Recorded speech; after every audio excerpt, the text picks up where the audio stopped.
Assalamualaikum warahmatullahi wabarakatuh. Salam sejahtera bagi kita semua. Terima kasih atas kesempatannya. Perkenalkan, nama saya Muhammad Faris Silvian dengan NIM 20104111071. Saya merupakan mahasiswa Fakultas Ekonomi dan Bisnis Universitas Muhammadiyah Jember. Pada kesempatan kali ini saya akan menjelaskan sedikit tentang bahaya narkoba bagi generasi muda Indonesia. Bagai dua sisi mata uang, narkoba menjadi zat yang bisa memberikan manfaat bagi kesehatan, namun juga bisa merusak kesehatan. Nah, seperti yang sudah kita ketahui, ada beberapa jenis obat-obatan yang termasuk ke dalam jenis narkoba yang digunakan untuk proses penyembuhan karena efeknya yang bisa menenangkan. Namun, jika dipakai dalam dosis yang berlebih, narkoba bisa menyebabkan kecanduan. Penyalahgunaan ini mulanya karena si pemakai merasa efek yang menyenangkan ketika dia memakai narkoba. Dari sinilah muncul keinginan untuk terus menggunakan agar bisa mendapatkan ketenangan dan bersifat halusinasi. Meski dampak narkoba sudah diketahui oleh banyak orang, tetapi tetap saja tidak mengurangi jumlah pemakainya di Indonesia. Bahaya narkoba hingga menjadi kecanduan tersebut memang bisa disembuhkan. Namun, jika lebih baik berhenti menggunakannya sesegera mungkin untuk kita tidak menggunakan sama sekali. Pengertian narkoba dan obat-obatan terlarang. Narkotika adalah zat atau obat baik yang bersifat alamiah, sintetis maupun sistem semi-sintetis yang menimbulkan efek penurunan kesadaran, halusinasi, serta daya rangsang. Sementara menurut Undang-Undang Narkotika Pasal 1 Ayat 1 menyatakan bahwa narkotika merupakan zat buatan ataupun yang berasal dari tanaman yang memberikan efek halusinasi, menurunnya kesadaran, serta menyebabkan kecanduan. Obat-obatan tersebut dapat menimbulkan kecanduan jika pemakaiannya berlebihan. Pemanfaatan dari zat-zat itu adalah sebagai obat penghilang nyeri serta memberikan efek ketenangan. Penyalahgunaannya bisa terkena sanksi hukum. Untuk mengetahui apa saja jenis dan bahaya narkoba bagi kesehatan, simak video presentasi saya berikut ini. Yang pertama adalah jenis-jenis narkoba atau obat-obatan terlarang. Kandungan yang terdapat pada narkoba tersebut memang bisa memberikan dampak yang buruk bagi kesehatan jika disalahgunakan. Menurut Undang-Undang tentang Narkotika, jenis narkotika dibagi menjadi 3 golongan berdasarkan pada risiko ketergantungan, yaitu ada narkotika golongan 1. Narkotika golongan 1 ini seperti ganja, opium, dan tanaman koka yang sangat berbahaya jika dikonsumsi karena berisiko tinggi menimbulkan efek kecanduan. Yang kedua adalah golongan 2. Golongan 2 ini bisa dimanfaatkan untuk pengobatan asalkan sesuai dengan resep dokter. Jenis dari golongan ini kurang lebih ada 85 jenis dan beberapa diantaranya seperti morfin, alfa-prodina, dan lain-lain. Golongan 2 juga berpotensi menimbulkan ketergantungan yang tinggi. Selanjutnya ada narkotika golongan 3. Dan yang terakhir ini berisiko ketergantungan yang cukup ringan dan banyak dimanfaatkan untuk pengobatan serta terapi. Seperti yang sudah saya jelaskan, ada beberapa jenis narkoba yang bisa didapatkan secara alami, namun ada juga yang dibuat melalui proses kimiawi. Jika berdasarkan pada bahan pembentukannya, jenis-jenis narkoba tersebut diantaranya ada, yang pertama ada narkotika jenis sintesis. Jenis ini didapatkan dari proses pengolahan yang rumit dan golongan ini sering dimanfaatkan untuk keperluan pengobatan dan juga penelitian. Yang kedua ada jenis semi-sintetis. Pengolahan menggunakannya bahan utama yang berupa narkotika alami yang kemudian diisolasi dengan cara diekstraksi atau memakai proses lainnya. Contohnya adalah morfin, heroin, kodein, dan lain-lain. Narkotika jenis alami ganja dan koka menjadi contoh dari narkotika yang bersifat alami dan langsung bisa digunakan melalui proses sederhana. Karena kandungannya yang masih kuat, zat tersebut tidak diperbolehkan untuk dijadikan obat. Bahaya narkoba ini sangat tinggi dan bisa menyebabkan dampak buruk bagi kesehatan jika disalahgunakan. Salah satu akibat fatalnya adalah kematian. Bahaya dan dampak narkoba pada hidup dan kesehatan. Peredaran dan dampak narkoba saat ini sudah sangat meresahkan. Mudahnya mendapat bahan berbahaya tersebut membuat pengguna semakin meningkat. Tak kenal jenis kelamin dan usia, semua orang berisiko mengalami kecanduan jika sudah menyicipi narkoba sedikit pun. Meski ada beberapa jenis yang diperbolehkan untuk keperluan pengobatan dan medis, namun tetap saja harus mendapatkan pengawasan ketat dari dokter. Ada banyak bahaya narkoba bagi hidup dan kesehatan. Di antaranya adalah yang pertama, menyebabkan dehidrasi. Penyalahgunaan zat tersebut bisa menyebabkan keseimbangan elektrolit berkurang. Akibatnya, badan kekurangan cairan. Jika efek ini terus terjadi, tubuh akan kejang-kejang, muncul halusinasi, perilaku lebih agresif, dan rasa sesak pada bagian dada. Jangka panjang dari efek dehidrasi ini adalah menyebabkan kerusakan pada sel otak. Yang kedua adalah halusinasi. Halusinasi menjadi salah satu efek yang sering dialami oleh pengguna narkoba seperti ganja. Tidak hanya itu saja, dalam dosis berlebihan juga bisa menyebabkan muntah, mual, rasa takut yang berlebih, serta gangguan kecemasan. Apabila pemakaian berlangsung lama, dapat mengakibatkan dampak yang lebih buruk seperti gangguan mental, depresi, serta kecemasan terus-menerus. Yang ketiga ada menurunnya tingkat kesadaran. Pemakaian menggunakan obat-obatan narkoba dalam dosis yang berlebih, efeknya justru membuat tubuh terlalu rileks sehingga kesadaran berkurang, dan beberapa kasus si pemakai akan tidur terus-menerus dan tidak bangun-bangun. Hilangnya kesadaran tersebut membuat koordinasi tubuh terganggu, sering bingung, dan perilaku perubahan yang sangat cepat. Dampak resiko narkoba yang tinggi adalah hilangnya ingatan sehingga sulit mengenali lingkungan sekitar. Dan yang efek terakhir adalah yang paling buruk ialah kematian. Dampak narkoba yang paling buruk jika si pemakai menggunakan obat-obatan tersebut dalam dosis yang tinggi dan terus-menerus akan terjadi disebut dengan overdosis. Pemakaian sabu-sabu, opium, dan kokain bisa menyebabkan tubuh kejang-kejang dan jika dibiarkan dapat menimbulkan kematian. Inilah akibat fatal yang harus dihadapi jika sering kecanduan narkoba. Nyawa menjadi taruhannya. Dan lalu ada gangguan kualitas hidup. Bahaya narkoba bukan hanya berdampak pada kondisi tubuh. Penggunaan obat-obatan tersebut juga bisa mempengaruhi kualitas hidup, misalnya susah berkonsentrasi saat bekerja, mengalami masalah keuangan, hingga harus berurusan dengan pihak kepolisian jika terbukti melanggar hukum.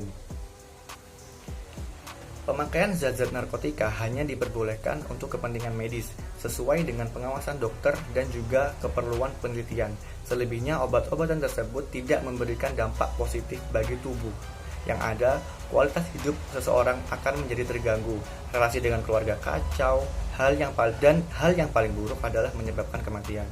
Karena itu, kita sebagai generasi muda jangan coba-coba memakai barang berbahaya seperti narkoba, karena resikonya sangat tinggi bagi hidup dan kesehatan. Selanjutnya adalah dampak narkoba bagi kehidupan sosial. Rata-rata pengguna narkoba adalah golongan remaja. Mengapa? Karena masa remaja merupakan masa peralihan dari anak-anak menuju dewasa. Dan pada masa remaja inilah sudah banyak pengaruh-pengaruh negatif yang bisa didapatkan dari lingkungan sekitar. Nah, efek yang ditimbulkan dari narkoba di kehidupan sosial adalah yang pertama, antisosial, yaitu merupakan bentuk kepribadian dalam bentuk perilaku yang bertentangan terhadap norma dan nilai yang ada pada masyarakat pada umumnya. Antisosial tidak muncul secara lahir atau sifat alami yang kita bawa secara lahir, melainkan ada suatu penyebab yang membuat kita menjadi antisosial. Salah satu penyebabnya adalah penggunaan narkoba pada remaja. Mengapa? Karena narkoba akan menyebabkan para pemakainya merasa khawatir, cemas, dan kecemasan tidak tentu serta takut dalam keadaan keramaian, dan mereka tidak mau melakukan interaksi apapun, bersosialisasi dengan masyarakat sekitar, dan sering menutup dirinya. Yang kedua, pengguna akan dikucilkan oleh lingkungan. Ketika seseorang melakukan penyalahgunaan narkoba dan diketahui oleh lingkungannya, maka peluang besar bagi masyarakat akan mengucilkannya. Karena lingkungan sekitar akan berpikir bahwa para penyalahguna narkoba akan membawa dampak yang tidak baik bagi dirinya maupun lingkungan sekitarnya. Selain itu, masyarakat atau lingkungan sekitar akan merasa dalam bahaya jika dekat-dekat dengan para pengguna narkoba. Dikarenakan masyarakat berpikir bahwa penyalahgunaan narkoba akan mengedarkan dan mengajak orang-orang sekitar untuk memakai narkoba juga. Yang ketiga adalah menjadi beban keluarga. Mengapa para penyalahguna narkoba bisa disebut sebagai beban keluarga? Ya, ini karena keluarga akan merasa malu ketika ada anggota keluarganya yang memakai atau menyalahgunakan obat atau zat terlarang tersebut. Dan penyalahgunaannya bisa membebani keuangan keluarga yang akan diperlukan untuk membayar biaya rehabilitasi maupun biaya obat atau rumah sakit ketika keluarga yang memakai narkoba masuk rumah sakit atau di panti rehabilitasi. Namun, kita sebagai keluarga juga tidak boleh menjauhi anggota keluarga ketika mereka telah kecanduan narkoba, dikarenakan akan membuat para penyalahguna narkoba semakin memiliki kepribadian yang tidak stabil, sehingga ia akan mudah marah dan mengacuhkan orang lain. Jadi, kita sebagai keluarga harus merangkul dan mendekati keluarga agar tidak terjadi hal-hal yang tidak diinginkan. Yang keempat, meningkatnya kejahatan. Banyak pengedar dan pemakai narkoba akan menyebabkan munculnya banyak kejahatan di lingkungan masyarakat. Kejahatan seperti penyelundupan, pembunuhan, dan penyuapan terjadi kepada aparat keamanan yang dilakukan oleh para pengedar dan pemakai narkoba, sehingga lingkungan sekitar kita akan menjadi tidak aman. Para penyalahguna narkoba akan melakukan hal apapun untuk mendapatkan keinginannya. Maka dari itu, penyalahgunaan narkoba dapat menyebabkan tingkat kejahatan di lingkungan sekitar meningkat. Yang kelima ada meningkatnya kemiskinan. Karena banyaknya para penyalahguna narkoba di lingkungan kita, maka akan menyebabkan meningkatkannya kemiskinan yang ada. Salah satu faktor penyebabnya adalah pengangguran. Karena banyak penyalahguna narkoba yang menganggur atau tidak bekerja, dikarenakan tidak adanya lapangan pekerjaan yang mau menerima karyawan yang menggunakan atau menyalahgunakan narkoba, maka penyalahgunaan narkoba ini menyebabkan tidak produktifnya seseorang dalam melakukan sesuatu pekerjaan, sehingga bisa menyebabkan timbulnya kemiskinan di lingkungan sekitar. Itulah 5 dampak sosial yang kita dapatkan jika kita menyalahgunakan narkoba. Karena narkoba sangatlah berbahaya bagi kita dan kelangsungannya bangsa Indonesia ini. Hal ini dikarenakan narkoba bisa menyebabkan hancurnya masa depan para generasi muda. Jadi, jangan pernah mencoba-coba walaupun teman atau keluarga kalian yang menawarkannya. Mari kita saling mulai menyayangi diri kita sendiri dan lingkungan kita. Yang terakhir adalah dampak hukum atau hukuman bagi orang yang telah menyalahgunakan narkoba.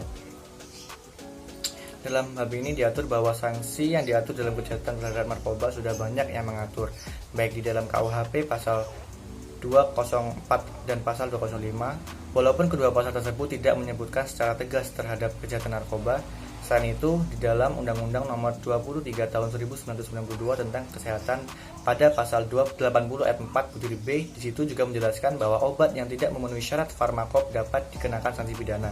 Selain itu juga dalam Undang-Undang Nomor 5 Tahun 1997 tentang psikotropika dan Undang-Undang Nomor 22 Tahun 97 tentang narkotika, di mana sanksi dikenakan lebih berat dan lebih spesifik. Karena adanya kekhususan di dalam undang-undang ini, baik terhadap hukum materialnya maupun terhadap hukum formalnya, ini dapat dilihat pada pasal 59 Undang-Undang tahun 97 dan pasal 78 Undang-Undang Nomor 22 tahun 97. Selain itu, bagi remaja juga dapat dikenakan sanksi pasal 22 Undang-Undang Nomor 3 tahun 1997.